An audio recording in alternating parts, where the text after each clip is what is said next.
a gente faz faço a introdução e aí você conversa, e aí depois a Márcia entra, então, para ela participar no terceiro momento, então, né? Pode ser? Perfeito, combinado. Vamos lá. Pessoal, que bom que vocês estão aqui. A gente já está tendo uma sequência aí de 3 ou 4 domingos já trabalhando com esses temas da justiça restaurativa. Acaba sendo um hábito já, né? A gente está linkado aí nesses instrumentos novos e a gente precisa aproveitar essas oportunidades. Eu vou fazer algumas explanações iniciais que eu acho importante, depois eu passo a palavra para o Everaldo, tá? Então, e as perguntas que vocês forem fazendo, a gente vai anotando aqui para depois a gente conversar. A ideia é a gente falar 30 minutos entre nós aqui, 10 cada um, mais ou menos, e depois interagir com vocês com relação a algumas dúvidas, porque o tema justamente se você compreende ou sabe o que é a justiça restaurativa sistêmica. Essa é uma proposta, então. Bom, deixa eu me apresentar, então, porque eu vejo que não conhece, então. Meu nome é Fabiano Oldoni, eu sou advogado criminalista, sou professor do curso de Direito e pesquiso a justiça restaurativa desde 2014. Fiz o meu doutoramento agora, o ano passado, em Portugal, né, na Universidade do Minho, e da tese defendida lá com relação à justiça restaurativa, que é a minha linha de pesquisa, está saindo um livro agora esse mês. Então, o trabalho que eu foco bastante é essa questão da justiça restaurativa, da justiça sistêmica como um todo, né? Então, essa ideia da justiça restaurativa, ela surge a partir do momento em que a gente faz esse livro aqui, acho que vocês muitos já conhecem, que é a Justiça Restaurativa Sistêmica, e esse livro ele surge a partir de uma percepção que eu e a professora Márcia e o professor Everaldo tivemos, de uma necessidade de apresentar uma proposta um pouco diferente daquela tradicional que a gente tem. A Feu lá de Brasília entrando, tudo bom, Feu? Então, olha só, nós temos a justiça restaurativa, o movimento restaurativo no Brasil ele é mais antigo que o movimento sistêmico, né? E o movimento restaurativo judicializado, de forma organizada, é apenas de 2016. O movimento sistêmico, nós não temos um movimento sistêmico organizado ainda, nós temos movimentos sistêmicos muito de percepção de cada juiz, de cada promotor. Então, eu percebo que a justiça restaurativa ela está um pouco mais estruturada dentro do nosso ordenamento jurídico e dentro das nossas instituições. Mas justiça restaurativa, né? Restauração e pensamento e visão sistêmica e constelação sistêmica, elas partem de uma mesma raiz que é o pensamento sistêmico. Então, isso é importante a gente deixar muito centrado aqui. O pensamento sistêmico é o que dá o embasamento teórico tanto para a percepção restaurativa como para a percepção sistêmica. A percepção restaurativa e sistêmica, elas têm por norte a cultura de paz. Então, nós caminhamos, né, nós trilhamos sempre para o mesmo destino, que é o destino da cultura de paz, por caminhos diferentes, mas eles são caminhos que não se excluem. Então, esse é o primeiro ponto do porquê a gente cria essa ideia de justiça restaurativa sistêmica, porque a gente visualizou que os movimentos sistêmicos e movimentos restaurativos, por mais que eles são movimentos complexos, de pensamento complexos, movimentos que estão embasados no pensamento sistêmicos, eles são movimentos que têm muitas vezes posturas cartesianas. Então, ao tempo em que eu falo sistêmico, eu excluo o pensamento diferente do meu. Ao tempo em que eu falo que eu sou restaurativo, eu acabo excluindo o pensamento diferente do meu. E é uma realidade que a gente encontrou em muitas situações e muitas vivências por aí, de o pessoal que é da restauração, ele não conhece e acaba não acolhendo o pessoal que é do sistêmico. E o pessoal que é das constelações acaba também, por não conhecer o movimento restaurativo, não acolhendo o movimento restaurativo. Então, olhem só, nós temos posturas cartesianas, a gente combate o pensamento cartesiano, né, Everaldo? A gente combate o pensamento cartesiano, mas quando a gente entra dentro da JR e da constelação sistêmica e fecha as portas para outros pensamentos, a gente acaba tendo postura cartesiana. Então, a gente verificou que o pensamento sistêmico, como é a raiz da justiça restaurativa e a raiz da constelação sistêmica, eles não podem andar separados, eles têm que se acolher, eles têm que estar conversando entre si. E é possível a gente fazer isso tanto na teoria como na prática, né? E aí então surge o segundo ponto que justifica a apresentação dessa ideia do que é a justiça restaurativa sistêmica. Então, o primeiro ponto seria isso, né? Uma postura cartesiana, muitos profissionais que estão na restauração e no sistêmico que acabam não acolhendo o que se considera não fazendo parte daquele movimento, né? Então, o nosso olhar é um olhar sempre, a justiça restaurativa sistêmica, ela tem uma base inclusiva, ela não exclui, ela é includente. E o segundo ponto que a gente justifica o porquê da justiça restaurativa sistêmica é porque na justiça restaurativa tradicional, nos modelos tradicionais, temos uma dificuldade muito grande de trabalhar vítima e ofensor ao mesmo tempo. Nós temos uma dificuldade, e é uma das exigências da justiça restaurativa tradicional, pela resolução 225 do CNJ, é de que vítima e ofensor estejam juntos. Só que nós temos uma dificuldade. E quando essa vítima e esse ofensor não estão juntos, nós não conseguimos, muitas vezes, aplicar o JR tradicional. E pelo movimento sistêmico, que é a justiça restaurativa sistêmica, utilizando-se de prática restaurativa, mas e também de prática sistêmica, e aí quem é do movimento do sistêmico sabe como isso funciona, nós conseguimos trabalhar ou com o autor ou com vítima, de forma sem a necessidade da participação do outro.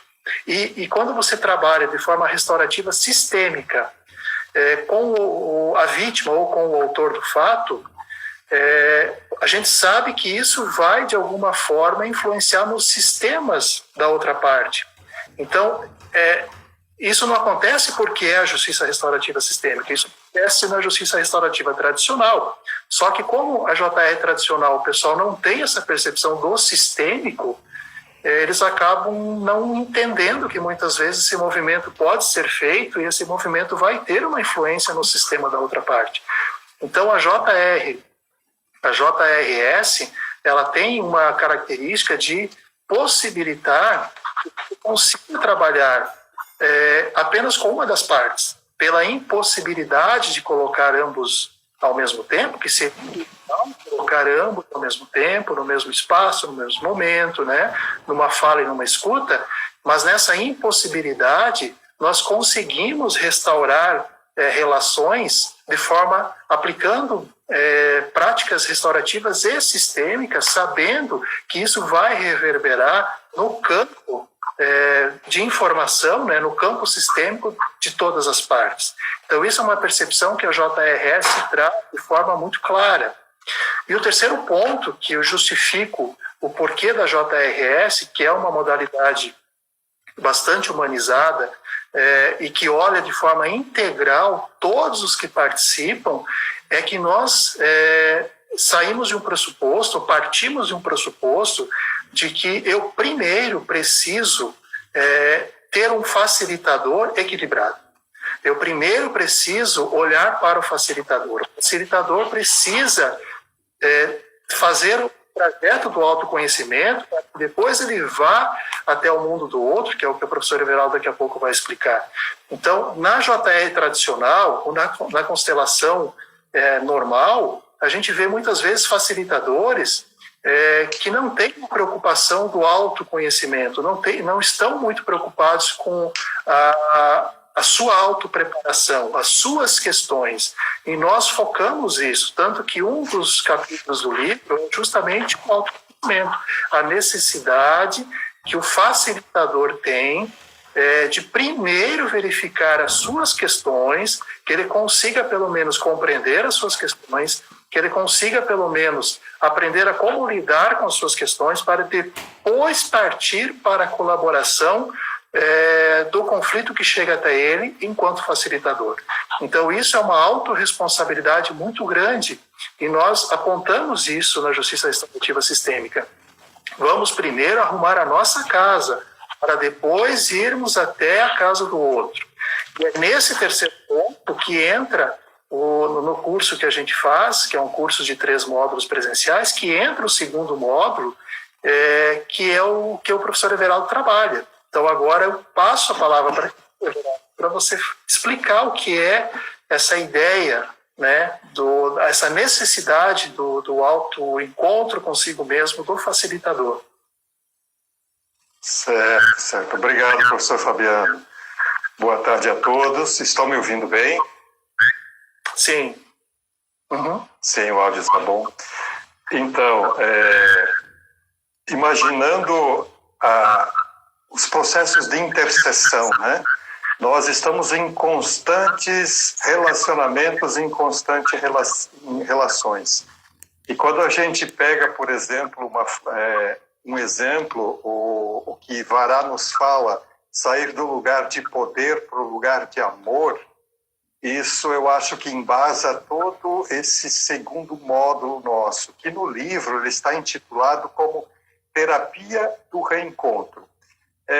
A gente sabe que terapia, geralmente, ela tem um princípio, um meio e um fim. Mas eu ousei trabalhar nesse nome porque se na justiça restaurativa o facilitador, aquele que vai mediar, ele vai sair para ser aquele que vai manusear esses caracteres numa mediação, se ele não tiver o olhar voltado para si mesmo, talvez ele permaneça somente no lugar de poder e não no lugar de amor, né?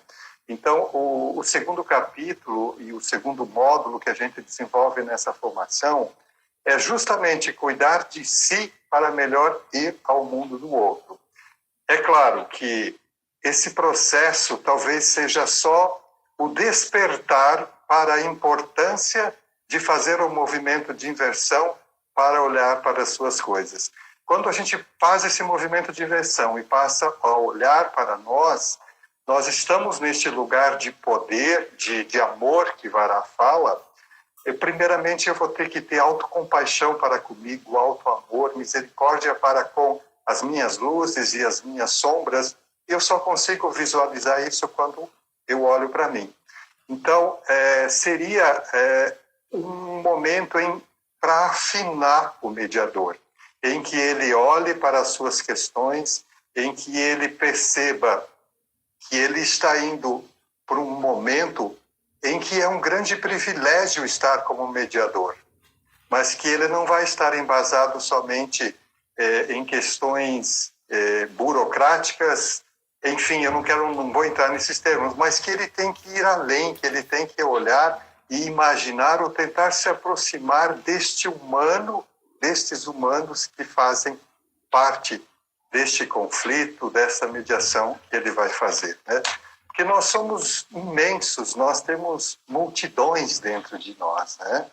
E se eu não tenho uma percepção mínima das coisas que me habitam, muitas vezes eu me fecho, eu me coloco num posicionamento de alguém com um determinado título, enfim, e eu saio no mundo do outro e lá eu posso fazer grandes estragos.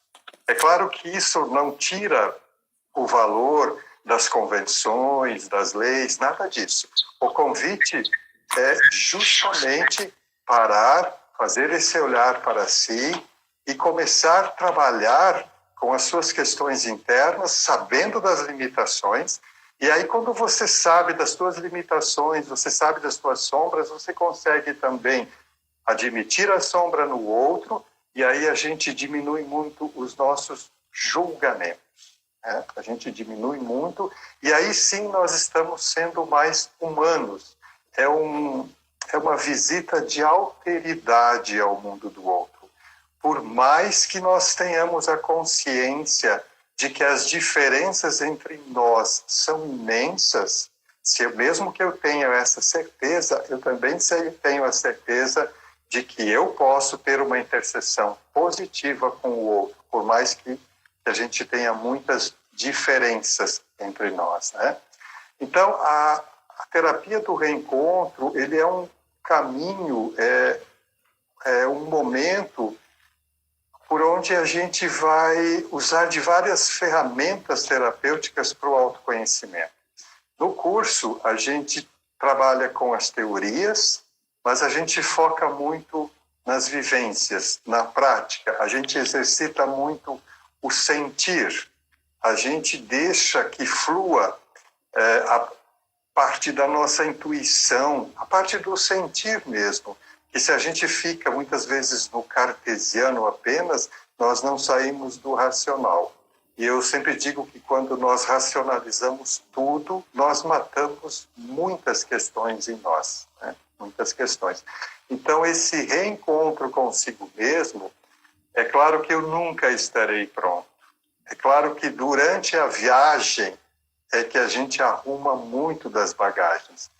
Mas simplesmente o fato de eu virar a chave e olhar dentro de mim, mesmo que eu vá na interseção com o outro, que seja confusa, eu vou estar trabalhando a humanidade dentro de mim. Então, o objetivo da terapia do reencontro é justamente esse movimento. E eu procurei, como eu tenho uma formação na psicologia transpessoal e na filosofia clínica, então a gente foi buscar isso nas tradições, foi buscar na ciência, foi buscar na filosofia perene, a gente foi buscar nos centros daquilo que realmente nos abastece como humanos. Esse é o sumo da proposta do reencontro, do colocar-se em contato consigo para visitar o mundo do outro, né? Eu acho que essa pergunta que está na tela, essa pergunta que está na tela, eu acho que ela é cabível para ti. Eu acho que é interessante até tu responder. Ela fala a questão é importante a ideia de que o mediador não assuma um papel de poder, né, pois geralmente é colocado como um lugar de suposto saber. Isso já traz uma configuração. O que tu abordaria com relação a essa questão do lugar do mediador, do facilitador, enquanto alguém que tem poder ou enquanto que colabora? Por mais que ele tenha, eu não vou chamar de poder, mas por mais que ele está habilitado ou ele está ocupando o lugar de alguém que vá mediar, se ele for com esse intuito de que ele de cima para baixo vai decidir ou vai impor ou vai direcionar, ele não está tendo a alteridade de ver o mundo do outro e tentar se aproximar das infinitas possibilidades do que está por trás daquilo. Então, do lugar de poder, por mais que naquela interseção ele tenha convencionadamente o poder de ser um mediador, mas não é o poder sobre o outro humano no qual ele está com a interseção. Quando ele não se impõe sobre o outro humano, ele sai do lugar de poder e aí ele está trabalhando no lugar de amor.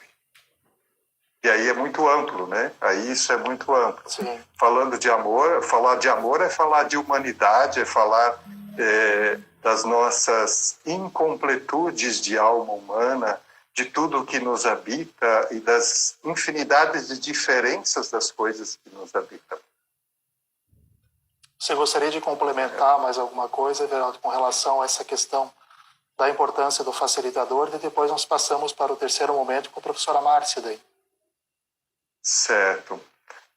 Eu vejo de suma importância termos no facilitador aquele que tem a coragem de olhar para as suas questões, né?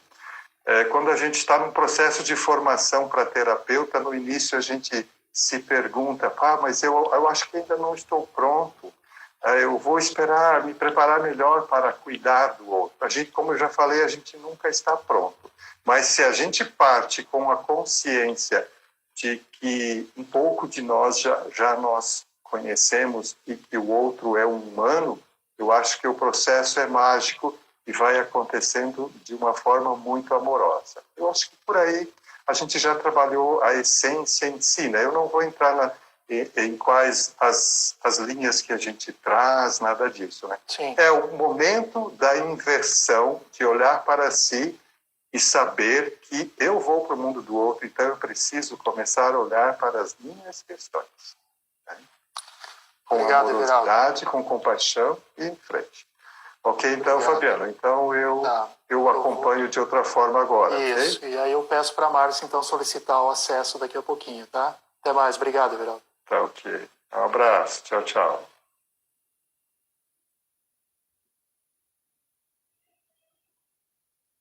Professora Márcia, pode solicitar o acesso.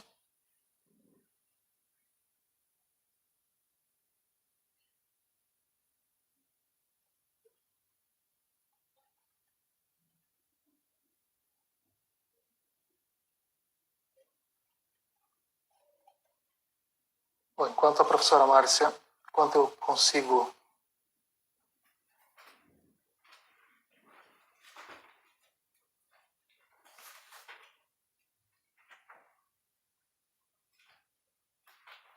adicionando ela aqui. Tem uma pergunta que foi feita aqui. Oi, Márcia. Oi, tudo bom? Joia? Eu vou te passar uma pergunta que foi feita agora. Eu anotei. Tá? Eu queria que você se apresentasse para o pessoal. Sim. E depois eu vou te passar uma pergunta que foi feita pela empatia sistêmica, que eu acho que já vai te dar o link para você conversar. Que é a questão do sistêmico estar limitado apenas à constelação. Então, fica à vontade agora, Márcia. Oi, tudo bom? Eu sou a professora Márcia. Eu sou facilitadora de justiça restaurativa sistêmica, leciono e trabalho com métodos consensuais de resolução de conflito desde o ano de 2000, 2002. E aqui, nesse lugar, né, da justiça restaurativa sistêmica, eu sou responsável pelo módulo 3. O módulo 3, né, ele é um módulo que vem, então, integrar, trazer esse olhar das práticas sistêmicas, e aqui já vem muito bem essa questão, essa pergunta trazida pela empatia sistêmica, que eu já vou estar respondendo. Nós não falamos somente em constelação familiar ou constelação sistêmica. O que nós trazemos são práticas sistêmicas, são recursos sistêmicos que podem ser integrados, então, às dinâmicas das práticas restaurativas. Então, com a resposta dessa pergunta, eu começo a explicar um pouquinho, trazer um pouquinho do que vem a ser o módulo 3. Aí falar como que a gente pensou em conjunto a justiça restaurativa sistêmica. Então, o professor Fabiano já trouxe essa necessidade que sentiu ao longo das suas pesquisas e das suas vivências, né, em integrar um algo mais na justiça restaurativa tradicional. Então, o professor Everaldo vem, né, e com toda a sua mochila, com a sua ampla gama de recursos, saberes e fazeres, vem no módulo 2, então, tratar, né, do facilitador da justiça restaurativa. E no módulo 3, chego eu, com alguns recursos oriundos dos saberes sistêmicos transgeracionais e também voltados, né, adquiridos ao longo da nossa experiência, ao longo de formações, ao longo de cursos e ao longo, principalmente, da nossa vivência com a questão da resolução de conflito. Tá? E aqui eu trago uma questão muito importante. Como é que é possível, na verdade eu trago perguntas mais do que respostas. Eu não consigo imaginar como que é viável ou possível você trabalhar uma dinâmica, né, vítima-agressor. Vamos tratar, inclusive, da violência doméstica, que acaba sendo um tabu no Brasil, se trabalhar de forma restaurativa, né, sem olhar para a questão sistêmica, sem olhar para as dinâmicas simbióticas vítima-agressor, sem olhar para o sistema, não só familiar, para os sistemas nos quais tanto o agressor quanto vítima estão inseridos. Na verdade, em algumas situações, tanto a mim, quanto a Fabiana, quanto a Everaldo, já foi perguntado, mas como é que se trabalha a questão sistêmica na justiça restaurativa? Para mim, na verdade, na justiça restaurativa sistêmica, ou como trabalhar com a abordagem sistêmica na justiça restaurativa? Na verdade, a minha pergunta é: como não trabalhar? Como não utilizar esses recursos? Como não abordá-los? Né? Um dos pontos que eu até anotei aqui para estar ressaltando é justamente que não tem como, né, trabalhar. Não traz efeito, né, não traz resultado.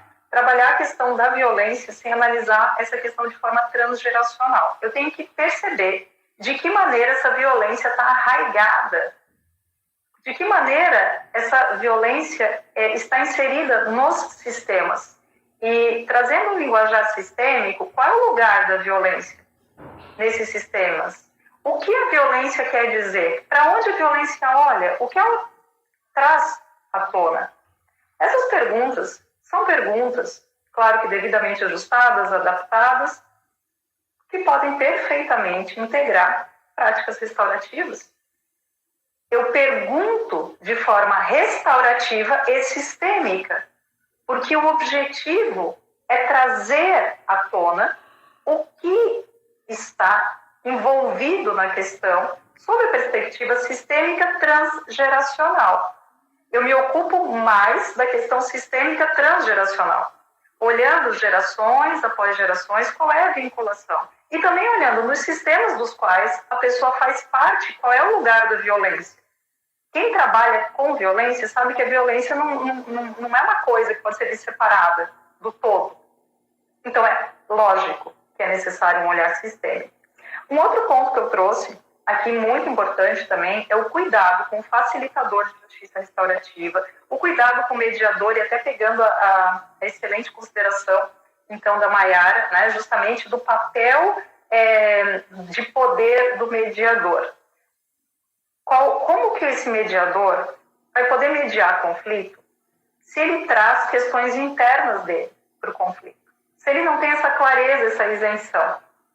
Então, uma pergunta sistêmica que pode ser feita a qualquer mediador em fase de processo de formação, em constante processo de transformação, porque todos nós estamos em processo de cura, cuidado, formação, transformação, expansão de consciência, qual é o lugar do mediador no sistema de resolução de conflito? Qual é o lugar do mediador no sistema das vítimas? Se ele vai ser um elo, ele tem que ser um elo, uma corrente que busca a pacificação, que busca a paz. Mediador que olha para o acordo, não olha para o consenso. Consenso e pacificação são distintos de acordo. Você pode ter um acordo pro forma, um acordo que saiu, mas isso não é uma métrica adequada para se pensar numa possibilidade de promoção efetiva da justiça. E aí eu vou muito ao encontro, né, do pensamento também, que eu acho que é uma sintonia minha, do Fabiano também, e do Everal, é justamente essa necessidade de olhar para a justiça além dos tribunais. Uma justiça não seletiva, uma mediação que não seja feita numa estrutura numa patriarcal compreendida como o indivíduo não tem autonomia. Ele não sai fortalecido do processo judicial. Então, o que acontece? Eu vou à casa da justiça. A justiça por si só, como representação arquétipica, já diz muito. Só sobre isso a gente já poderia fazer uma live. Tá? E a figura de um juiz ou de uma juíza como alguém que vai me dizer, casal, para a esquerda, para a direita, seus bens assim, assado, é algo totalmente desempoderador. Então, consenso, pacificação promovem justiça, promovem autonomia e promovem realmente uma expansão, uma evolução. E para isso é muito importante integrar recursos, mas não terapeutizar nesses momentos. Existe uma diferença muito grande em nós, profissionais, que lidamos com transformação de conflito e resolução de conflito voltada a questões jurídicas, agirmos com esse viés terapêutico, porque aí não é o nosso lugar. O mediador que confunde uma mediação familiar com uma terapia de casal, ele está chegando, certo? Num lugar que não é dele, ele não tem força, ele não tem potência para fazer o papel dele de mediador. Que, como Vesula bem diz, o mediador tem que ser biodegradável. O mediador, o facilitador de justiça restaurativa, o terapeuta tem que dissolver, tem que se degradar, desmanchar ao longo do processo terapêutico, ao longo do processo de mediação, ao longo do processo do consenso, porque as partes vão estar em paz. E ele tem que ser desnecessário. Ele tem que ser biodegradável. Ele tem que sumir. Deixa eu só ver mais uma consideração, que quem me conhece sabe que eu falo mais do que o Homem da Cobra, que eu sou empolgada, e a gente combinou aqui um tempo certinho de falar. O facilitador, então, ele é importantíssimo, não é que ele olhe para as suas questões sob a perspectiva sistêmica e transgeracional, para que ele não venha se emaranhar nas questões, que ele não venha, então, trazer as suas questões para o processo de mediação, para o processo, né, de transformação de conflito. O mediador, então, precisa ter consciência e compreender que o indivíduo que chega para a mediação, as pessoas que chegam, eles são indivíduos complexos. Eles não são uma tela com uma dimensão apenas. Nós somos seres, para compreender nesse caso, multidimensionais. Então, eu tenho que olhar essas várias facetas. Uma dessas facetas é a sistêmica, não é a única faceta também. Isso é um ponto muito importante. Nós temos psicólogos que estão aqui, nós já tivemos a satisfação, né, justamente de estar formando, dentro dessa nossa visão da justiça restaurativa sistêmica, psicólogos, terapeutas, magistrados. Felizmente, a gente já tem uma gama de expansão considerável. Então, é muito importante integrar todas as visões. A visão sistêmica é muito importante. A visão sistêmica transgeracional também é essencial, mas não é a única. Então, é muito importante a gente integrar esses olhares. Como o Fabiano falou, como o Everaldo também falou, a gente tem esse curso que justamente traz essa possibilidade de fazer com que você, certo, que já trabalha com a justiça restaurativa tradicional, que já trabalha com as constelações, que já conheceu um pouquinho mais, né, desse universo, ou que está buscando conhecer, venha se aprofundar e tenha, ao término desse processo de formação, porque é um processo de modelagem, para ficar melhor assim, que ao longo dele você possa, então, sair dali transformado e consiga enxergar as questões por esse olhar. Como no módulo, vou trabalhar, Fabiano, mais esse link do módulo 2 para o módulo 3, né? Mas assim, no módulo 1, o Fabiano vai mostrar, se você nunca fez um círculo, nunca participou de um círculo, o Fabiano vai te ensinar como que é, né? Você vai vivenciar isso, porque aqui é vivencial. Aí a Socorro trouxe uma questão, faz online. Socorro, essa é uma questão que a gente já conversou várias vezes. Nós três, é inviável, é a partir realmente do sentir, tem que fazer acontecer, botar para ferver mesmo, e isso mexe muito. É um intensivo, a gente já falou que, na verdade, ele não é intensivo, perdão, ele é uma imersão. Né? Porque assim, a pessoa entra o dia inteiro da sexta, o dia inteiro do sábado, o dia inteiro do domingo, ou essa sequência, e ele sai diferente. Né? Ele sai com uma outra perspectiva, com uma outra visão, com outro olhar. Principalmente aqueles que já, né, trabalham com a justiça restaurativa, ou aqueles que também já trabalham com a constelação, que se deparam com uma outra faceta, que a faceta restaurativa, ela tem muito a integrar para quem já trabalha com o sistêmico. Eu diria que eles são complementares. Se você trabalha só com o sistêmico, você precisa olhar para a questão restaurativa. Ela é libertadora. Se você, então, trabalha já com a restaurativa, integra o sistêmico. Se você é mediador, CNJ ou mediador privado, comunitário, venha conhecer essa junção de olhares do restaurativo e do sistêmico. Mas não tem só 3 módulos, não. A única parte que a gente tem dele, que é online, que é a distância, é uma parte que é um grande diferencial desse curso, que são os nossos alunos, eles só recebem o diploma de facilitadores depois de terem passado por um processo que eles têm mais ou menos um mês, em que eles têm que identificar um local da sua comunidade e criar a sua própria prática restaurativa sistêmica. Durante esse um mês, eu, Fabiano e Everaldo estamos disponíveis para assessorar, para colaborar, para ajudar na construção desse processo. Por quê? Porque a gente quer autonomia. Então, o que acontece? O nosso aluno faz essa prática, registra essa prática, tem toda uma estruturazinha, um projetinho, a gente faz web aula, e ao término, esse aluno, que não só tratou, vivenciou lá conosco nesses 3 dias, ele também vai botar a mão na massa. A gente também faz mão na massa entre os alunos, mas ele vai ter que sair daquele lugar de conforto e ele vai para onde? Ele vai lá para o desconhecido. E lá no desconhecido, ele vai ser o facilitador. E aí ele vai quebrar a cabeça em como inserir a questão sistêmica, como trabalhar a questão restaurativa, qual é o melhor lugar, qual é a melhor abordagem. Ou seja, é um processo, e é processo, né? Que ele faz com que você saia de um determinado local, que você saia de um determinado ângulo de visão e vá para o outro. É para parar depois disso? Claro que não. É processo. Nós trabalhamos sempre com processo. Nós estamos sempre em processo, cada um a sua moda, né? Cada um de nós tem uma identidade muito diferente do outro. E eu acho que esse é o nosso grande trunfo. Por quê? Porque nós somos complementares, nós vamos integrando, cada um segue seu caminho. Não é que porque a Márcia vai lá fazer, por exemplo, o curso com o Franz Ruppert, que vai todo mundo junto. Né? Um vai lá fazer uma coisa, o outro vai fazer outra, e depois partilha, troca. E, para vocês entenderem, essa é um pouco da essência, né, da justiça restaurativa sistêmica. E agora, ó, fica quieta, porque senão não para de falar. Obrigado, Márcia. Eu quero...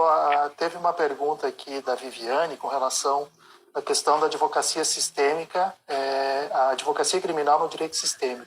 Viviane, isso eu acho que talvez seja um tema para uma live toda. Não dá para a gente trabalhar isso assim em 5, 10 minutos. Então eu anotei aqui, quem sabe depois a gente trabalha essa questão do advogado criminalista na percepção, na postura sistêmica do advogado da advocacia criminal, tá, Viviane? Eu vou passar a tua pergunta agora porque não vai dar tempo para a gente trabalhar isso. Eu quero só... O Rogério fez uma pergunta, só que ela foi extensa e ele toda vez que ele fazia a pergunta já vinha outra atrás e eu não conseguia anotar. Se o Rogério quiser novamente fazer a pergunta e a gente conseguir anotar... Estou procurando aqui, Fabiano. Eu quero Rogério, fazer um comentário com relação... Foi sugerida a questão de um tema do arquétipo de justiça, né? É interessante porque assim, ó, a gente está trabalhando com uma abordagem agora que a gente chama de justiça tópica. E essa justiça tópica, ela é uma justiça sem lugar, ou seja, é um não lugar para a ideia de equilíbrio.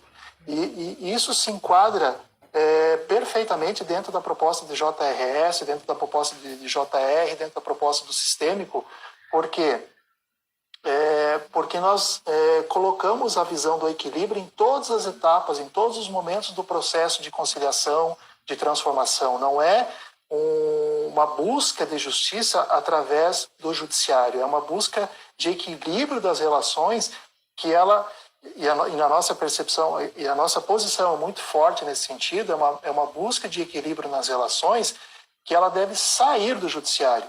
E aí hoje, num grupo do WhatsApp, até o Rogério, que está com uma pergunta aqui, ele trouxe uma questão interessante numa pergunta do WhatsApp lá.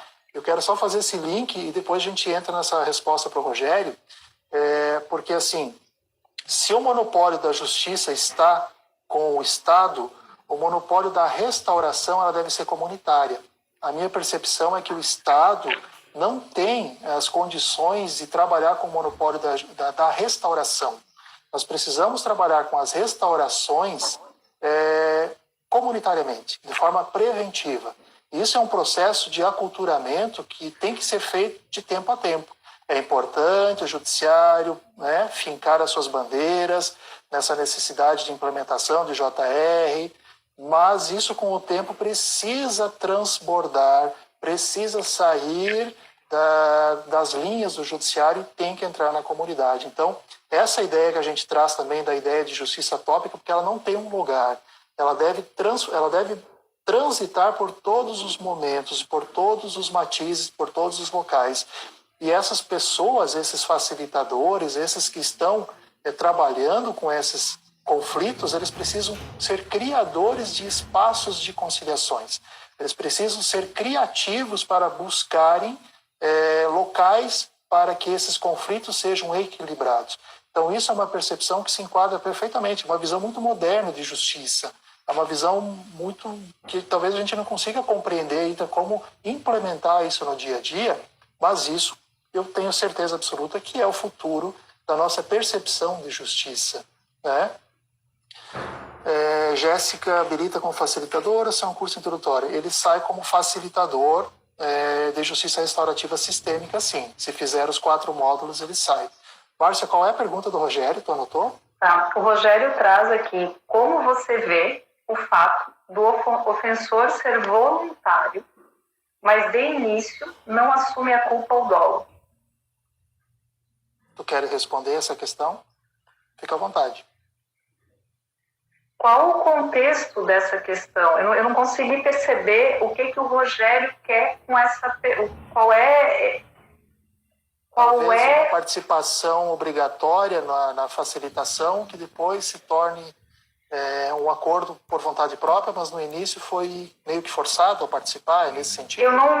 Eu precisaria entender efetivamente, eu tenho humildade de dizer que eu não consegui entender qual é a questão, porque como você vê o fato do ofensor ser voluntário, ele se voluntaria para participar, mas não é pressuposto da justiça restaurativa que ele assuma a culpa?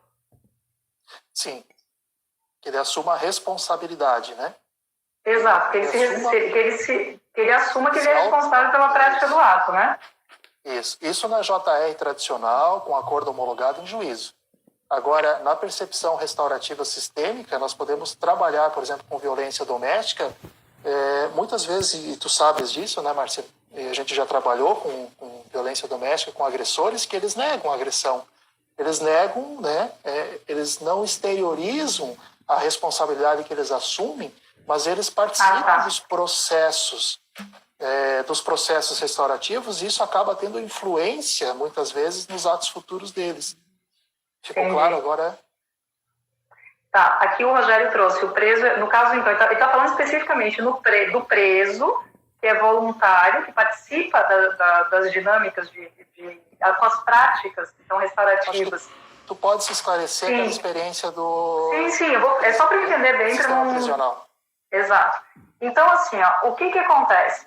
As experiências que eu posso estar partilhando é assim, de início, praticamente, ninguém admite, né, esse seu lado mais sombrio, esse seu lado mais agressivo. E, gradualmente, o que eu tenho de experiência é que, quando é criado um vínculo, quando é criado justamente essa possibilidade, né, de se expor e fazer a transformação, a questão flui. A Jéssica trouxe aqui a questão, o princípio da voluntariedade. Esse é o ponto. Aqui, pelo que eu entendi, as pessoas vão voluntariamente. As experiências que eu tenho como facilitadora em unidade prisional é pré-requisito para que eu inicie o trabalho que haja voluntariedade. Se não tiver voluntariedade, a pessoa pode ir para o local. Fabiano também, vamos pegar o HCTP, Hospital de Custódia. Vamos pegar, por exemplo... Você ter uma expressão de voluntariedade no Hospital de Custódia, né, em razão da questão... Mas mesmo assim eles iam e saíam quando não... É isso que eu quero deixar bem claro. Qual é a nossa experiência? A pessoa vai, certo? Tem lá 20, 25. Né? Alguém não se sente confortável? A qualquer momento vocês podem deixar o local. Alguns iam sempre, mas simplesmente iam embora. Simplesmente iam embora porque não se sentiam confortáveis naquele espaço. Para eles não era adequado ouvir os temas, tratar dos temas. A Jéssica trouxe alguma outra coisa. Acho que ele quis dizer o limite da voluntariedade do ofensor. às vezes no pré-círculo diz que reconhece, mas depois fica oscilando na responsabilização. Eu vou fazer assim para que fique um pouco mais objetivo. Vou esperar, agradeço todas as contribuições, mas assim, é importante que o Rogério diga o que é. Uma das questões muito importantes de todo o processo é assim, o que aquela questão quer dizer para aquela pessoa. Então, assim, a visão do Rogério, espero que ele se manifeste, é o que o Rogério efetivamente quer saber a partir daí. Né? Cada caso é um caso, né? Cada situação é uma situação. Então, se no pré-círculo ele aceita participar e depois ele não fica oscilando na responsabilização, podemos dizer que isso diz respeito ao processo dele. O processo de negação é um dos recursos para lidar, inclusive, com trauma. Porque quem pratica um ato de violência também fica traumatizado. Então, cada caso, cada especificidade é uma especificidade.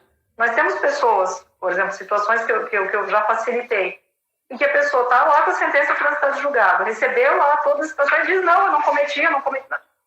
Né? Com toda calma, com todo respeito. Né? É uma situação que não adianta negar, já em outra situação foi confirmado. Né? Tem um processo, não tem como absolutamente tudo que está aqui e tudo aquilo que foi dito simplesmente desaparecer. Mas a pessoa estava com muita dor, com muito sofrimento. Então, busca uma válvula de escape. A válvula de escape, muitas delas, é negar. É dizer não. Nós já passamos por situações também, lembra aquele círculo lá na delegacia que a gente fez? São José? Né? Então, uma dificuldade muito grande, por exemplo, de determinar o que era violência. Para os participantes do círculo, o que eles faziam não era, em relação às outras pessoas, no caso as companheiras, não era violência. Na concepção deles. Violência para eles era uma questão diferente.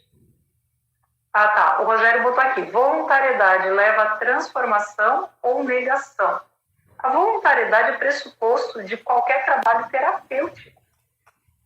Qualquer trabalho transformador. Se eu não tenho vontade, se eu não quero participar, se eu não quero fazer um movimento de olhar para aquela questão, não existe facilitador com potência para mudar alguma coisa, porque nós não somos dotados, né, de capacidade para mudar o outro. É o outro que muda. Nós somos meros mediadores. Nosso lugar não é um lugar de impor uma transformação, só se transforma quem quer. E não tem como não ter voluntariedade. Sem voluntariedade não existe.